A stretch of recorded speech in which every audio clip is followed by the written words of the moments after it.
I didn't even know my grandpa left me land until a dusty lawyer showed up with a folder thicker than a Sunday church lady's wig. Turns out, Grandpa Earl owned 12 acres smack in the middle of a newly beautified HOA community. Yeah, the kind with overpriced mailboxes and Karen who treat bylaws like the 10 Commandments. The moment I stepped on the land, still smelling like Grandpa's old tractor oil, this HOA president named Darlene pulled up in her golf cart like she was the sheriff of a town nobody asked for. Pink sweater, sunglasses, latte, and pure evil in her aura. She goes, "Sweetheart, this land is under HOA jurisdiction now. You can move your farm junk later." Farm junk. She meant Grandpa's shed. The shed he built with his bare hands. My blood boiled like cheap motel coffee. I said, "Lady, this ain't your land. It ain't even near your land. Calm down before your Botox cracks." That's when she gave me the smirk. The HOA smirk. The one that means we already did something behind your back. 2 hours later, I found out what? They'd filed paperwork. Fake paperwork. Saying my land was abandoned and annexed it into the HOA. The county clerk looked at me like, "Yeah, bro. They do this all the time." That's when my whole mood switched from confused to investigative journalist with anger issues. I dug deeper. Turns out, Darlene and her board were land grabbing like it was Monopoly night at a trailer park. They scammed 6 families, 2 widows, and 1 old guy who fought in 4 wars and couldn't even spell HOA.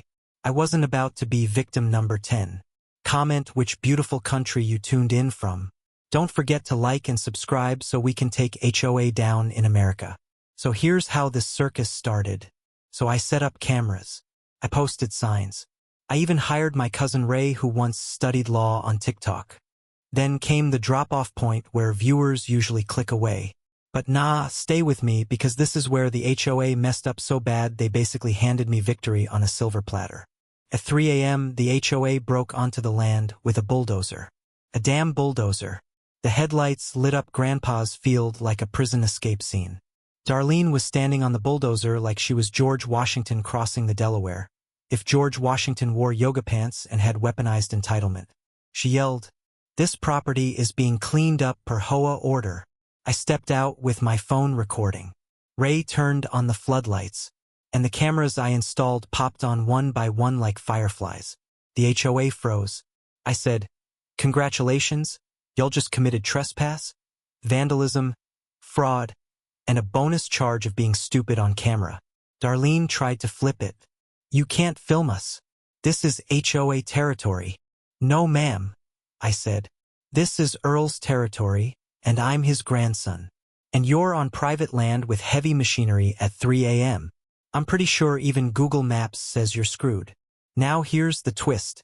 Remember the fake annexation paperwork? Well, turns out the county clerk secretly hated the HOA too. He saw my video, called me, and said, "Bring them in. I've been waiting for this." The next week was a circus. Charges. News coverage. Neighbors cheering like I just dunked on the HOA finals. But the craziest moment? When the court revealed the HOA never even filed the real annexation. They forged signatures, including Grandpa's, a man who had been dead for 7 years. Darlene fainted on the spot. Not gracefully either. More like a collapsed inflatable tube man. I won everything. Land reinstated. HOA fined into oblivion. The bulldozer was even awarded to me for damages. Ray drives it like it's his emotional support vehicle. The moral? When someone tries to steal what's yours, don't yell, don't cry, just turn on the cameras, and let their stupidity do the rest.